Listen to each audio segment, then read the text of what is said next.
It's my supplemental affidavit. I, Roberto R. Bernardo, Filipino, of legal age, a resident of Malolos City, Bulacan, under oath, depose and state.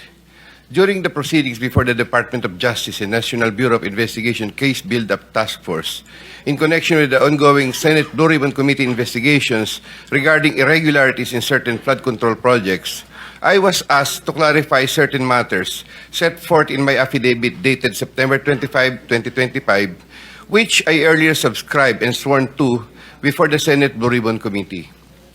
Upon their clarification, I hereby confirm my willingness to satisfy and/or secure the satisfaction of all civil obligations that I may be liable for under the premises. On paragraph 17 of my aforesaid affidavit, I mentioned that Maynard Ngu and I are close friends and that he was also a close friend and campaign contributor of Senator Chis Escudero.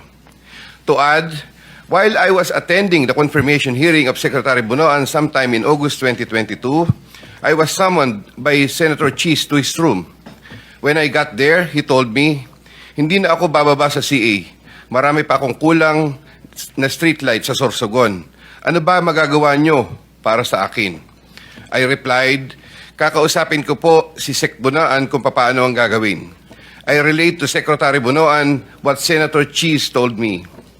Subsequently, I received from the brother-in-law of Senator Chis Escudero a list of projects which included the aforesaid streetlights project. He asked me to confirm if that streetlights project was the one for Senator Chis, which I did. Sometime in 2023, Maynard Ngu told me to go to Cork and meet Senator Chis Escudero, which I did. I met with the latter in a private room in the said establishment. While we were drinking wine, he told me, alam ko naman ang galawan niyo dyan sa DPWH. Okay naman ako.